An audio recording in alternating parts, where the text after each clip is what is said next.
আজকে যেহেতু আমাদের সাথে আপনাদের কথাগুলো বলতে এসেছেন এবং কথা যেহেতু বলা যায় সেহেতু কথা বলার এই চ্যানেলটা খোলা থাকুক।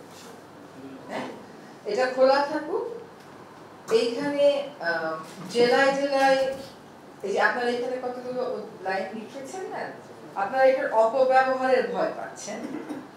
আপনারা প্রয়োগ না করলে কি ক্ষতি হয়েছে হবে বললেন, প্রয়োগ তো আসলে করা হয়নি, আইনটা কেবল গেজেট নোটিফাইড, প্রয়োগটা হয়নি। হ্যাঁ, তো আপনারা মিসইউজের একটা ভয় পাচ্ছেন, এটা আমি বিবেচনায় নিলাম। আরেকটা কথা যে বললেন, আন্দোলনের ছোঁয়া দেশের সকল বিভাগীয় কমিশনের কার্যালয়, জেলা প্রশাসকের কার্যালয়, উপজেলা নির্বাহী অফিসারের কার্যালয় সহ সকল অধিদপ্তর ও পরিদপ্তরে ছড়িয়ে পড়বে। হ্যাঁ, আমার মনে হয় যে আলোচনা যখন করে তখন আমরা আলোচনার মুডেই থাকি।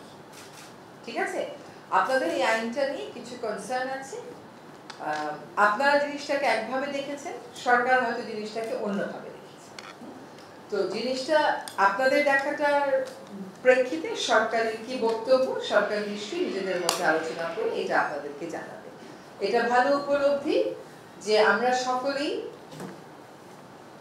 নিজেদেরকে একটা প্রক্রিয়ার অংশ মনে করি। ভাবমূর্তির কথা যখন উঠে সবচেয়ে বড় হচ্ছে দেশের ভাবমূর্তি। কর্মকর্তারও ভাবমূর্তি না, কর্মচারীরও ভাবমূর্তি না, সরকারেরও ভাবমূর্তি না, সবচেয়ে বড় হচ্ছে দেশের ভাবমূর্তি।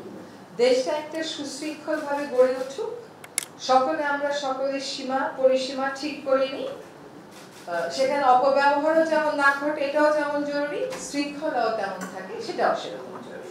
কাজে আপনাদের কথাগুলো শুনলাম, আপনারা এটুকু মনে রাখবেন যে কথাগুলো শুনে কনভে করা হবে। আমরা একটা বৃহত্তর পরিসরে এটা অবশ্যই আলোচনা করব এবং